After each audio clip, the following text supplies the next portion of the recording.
you're in one of two camps. On one side, you could be one of those kids that blew through elementary and middle school without a care in the world about English, doing your best, and actually managing to get A's. Or you're in the other camp where you haven't really known what to do with English from the beginning, and you're here to learn a little bit more about what to do. So, yeah, two camps. So first thing I'm going to be talking about are commas, and specifically commas in lists.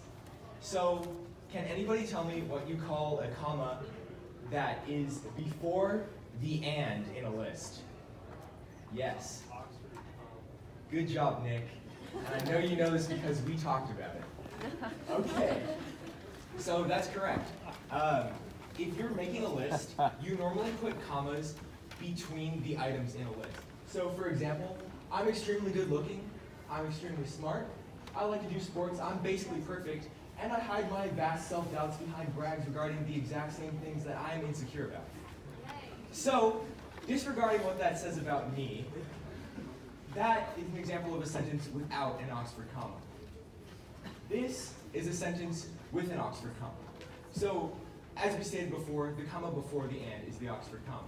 Now, you may think that it's not very important and it's a very minor detail and minor thing to include in a list, and most educators see it this way too.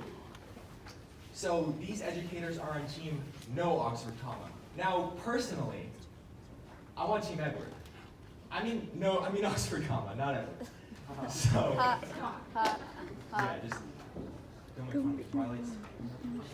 You know. So, anyway, I'm going to give you one more example of why using an Oxford comma is actually pretty important. So, if you're introducing three people, for example, let me introduce you to my best friend, my wife, and my sister. So that's a pretty healthy and normal statement. You're just introducing three separate people. Notice the Oxford comma, and now let's look at what the Oxford comma does when it's not there. Let me introduce you to my best friend, wife, and sister. That's one person. Yeah.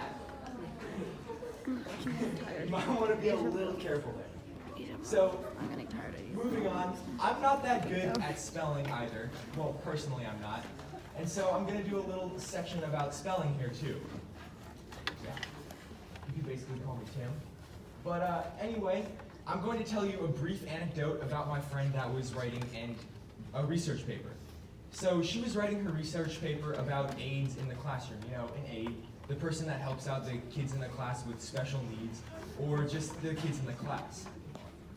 So, she was writing her essay, and it was a good essay. I agreed with everything that she said, except for one thing. She accidentally dropped the E in AIDS and said that all kids in a classroom, including kids with special needs, need AIDS. That's not good. Right, AIDS. We don't want to give it to anybody. Hopefully you don't. So anyway, the next thing with spelling I'm going to be talking about is affect and effect. So the difference between affect and effect. The definition of affect is to make a difference or to influence, while the definition of effect is to make a change which is a result or consequence of an action or other cause. Excuse me. So some examples of using affect and effect in a sentence. Your persistence to insist that vaccines cause autism is affecting my peace of mind. That's an example of affect in a sentence because you are actually influencing and making a difference on my peace of mind. So, effect. The government needs to effect drastic legislative change in regard to politicians acting like children. So that's a change being made because certain politicians are acting like children. So, all in all, language and English by itself is pretty important. We use it to communicate on a daily basis, and it is what brings us together as a society and allows us to function as a group. We use it for things like communication, raging at your friends for taking a cheap stock off of you in Super Smash, and all in all, turning words and complex things that you imagine into ideas. So, if there's one thing I want you all to take away from this speech before I end, it is this. I before E, except after C. Thank you.